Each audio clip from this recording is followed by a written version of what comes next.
Hello, this is Patrick with Wind River Internet. I thought it would be a good time to give some tips, the top 5 tips actually, that I have for telecommuting. Not just, for work, but this could be for telehealth or for school. These are just some tips that I really wish everybody knew to get the best out of the experience, because when you're stuck at home in this COVID-19 social distancing period, anything you can do to make the experience more enjoyable, the better.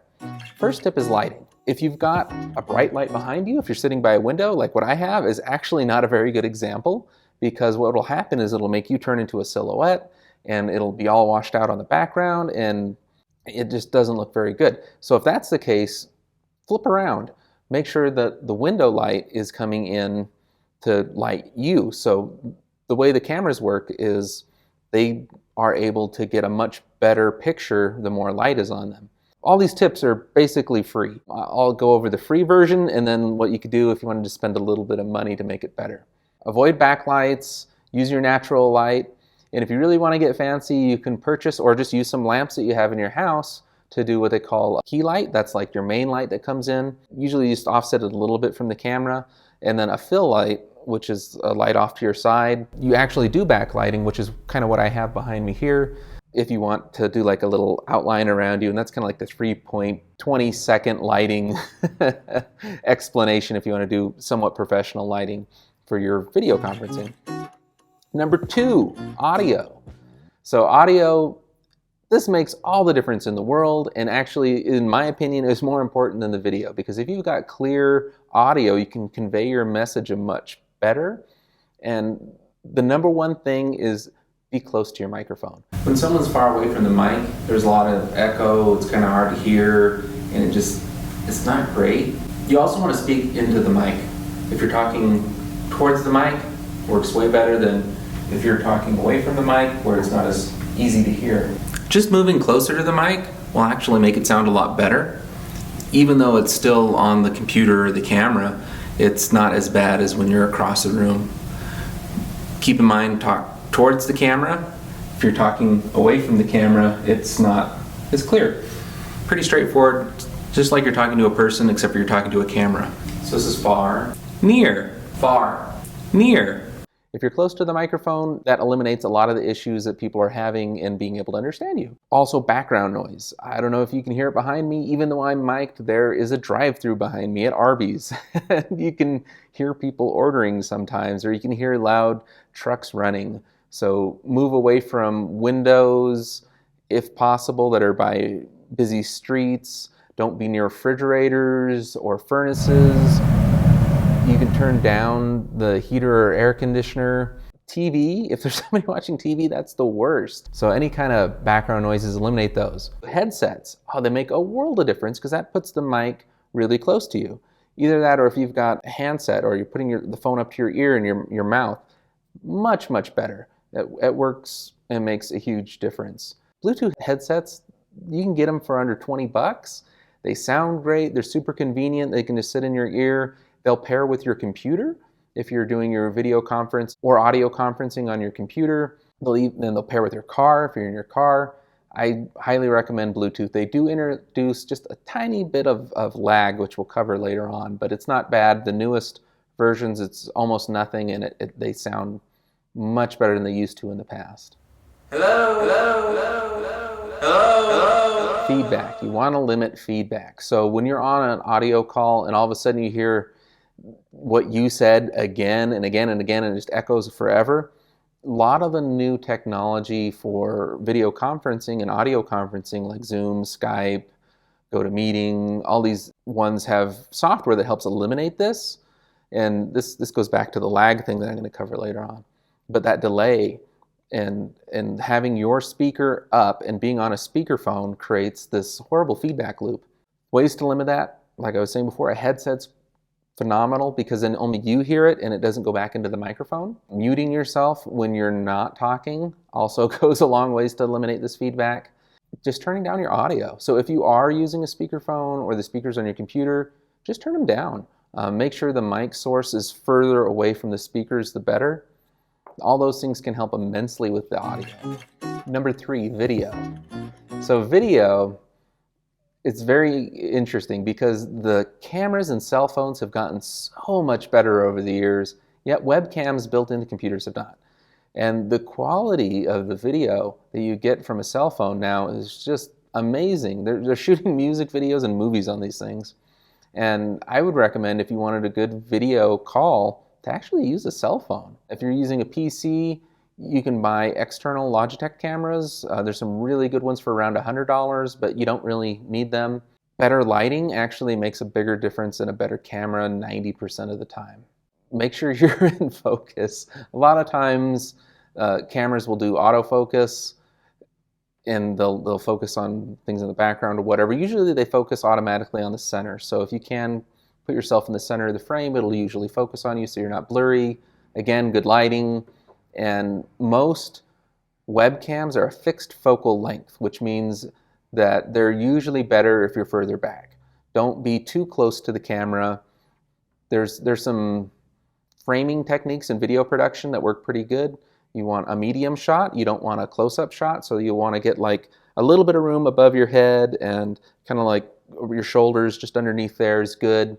You don't want to be right in on your mouth and your eyes, because then it's very intense and kind of unsettling to people that are video conferencing with you. So if you're on a computer, push the monitor back, or if you're in a webcam, usually they're a little bit wider angle, so they're not too bad. They're usually pretty good.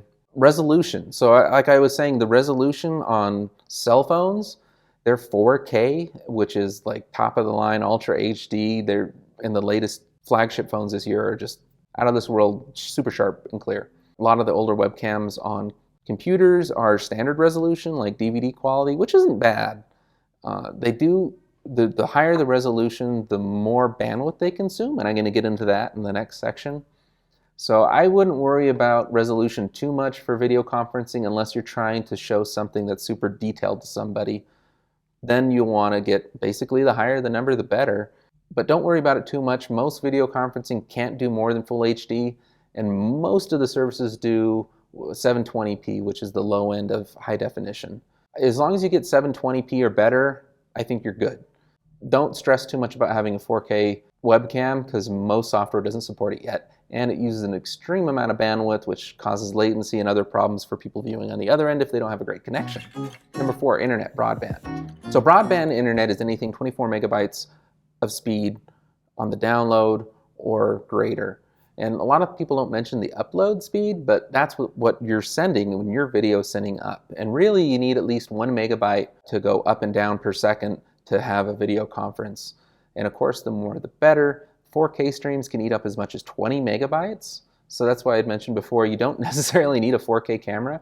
Obviously, the more bandwidth, the better.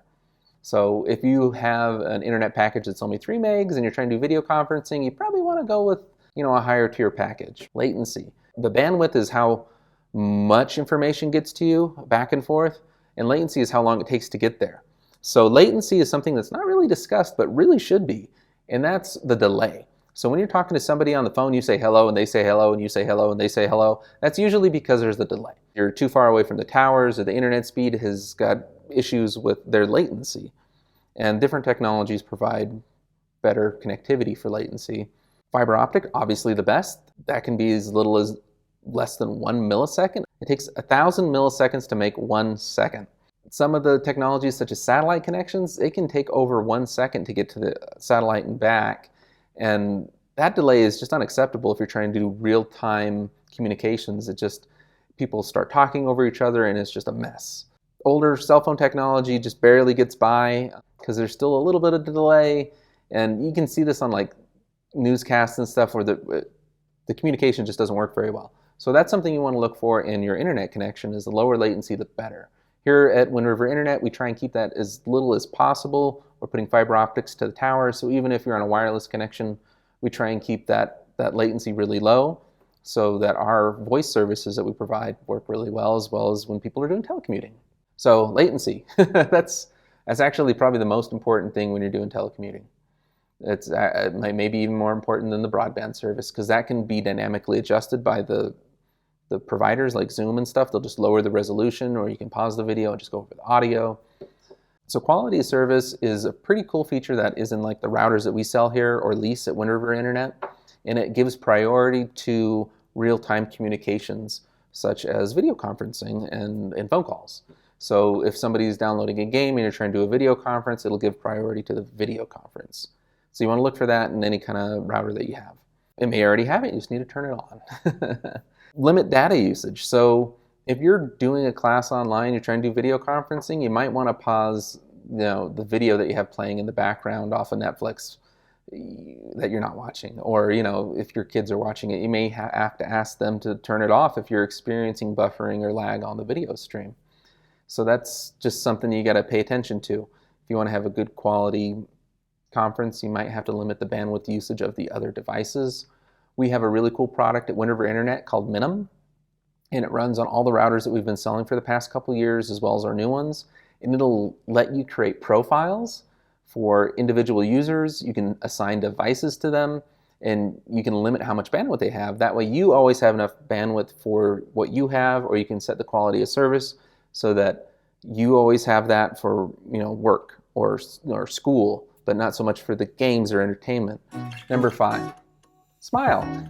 You're on camera, so don't just be looking all bored or doing your nails, and people are watching you, so you want to make sure that you're engaging with them and that you look into the camera whenever you can. I know you're probably working on something or taking notes, but look up and look at the camera and smile every once in a while. It'll make the experience a lot more enjoyable for the people that are watching you, and if you're smiling, maybe you'll feel a little bit better too.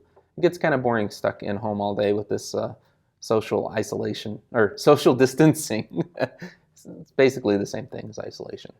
A lot of these services allow you to share your desktop of your computer or your phone. So if you're working on something or trying to present something to somebody else, you can share that. And a lot of times that's just a lot more important than looking at somebody's face. And so if you're not contributing with something physically that you're holding or trying to convey with somebody face to face, you're probably better off just showing what you have on your screen that you're working on, whether it be, a document or a website or even another video. You can share these through like Zoom and GoToMeeting and things like that. I mentioned it before, but if you're not actively engaging in the conference, somebody else is talking and they're reading off a big section of something, might as well mute yourself, even turn off your video. That is a problem that the world is experiencing right now, is because everybody's stuck at home. It is actually putting a huge strain on the internet. And I know with our services, we've seen a spike of at least 3 times greater than normal. So it's kind of like water conservation. Try to do internet conservation right now. If you're just leaving something playing YouTube and you're not watching it, don't do that. Please go turn it off. Do whatever you can to kind of conserve internet right now. Still, it's okay to watch movies and things, but just if you're not, don't just like leave the water running, don't leave the internet running. Same principle. It can go a long ways. It can help people out a lot too. Thank you for watching the top 5 tips for telecommuting during this era of social distancing. Hopefully, if everybody stays put and keeps clean, we can beat this coronavirus thing. And if you guys need help, we are open at Wind River Internet, just virtually. So give us a call at 857-2004, or you can visit our website at windriverinternet.com.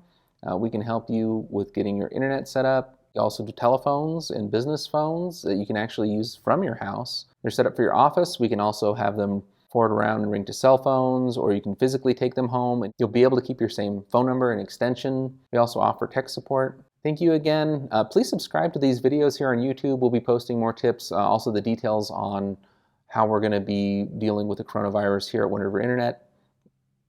Thanks.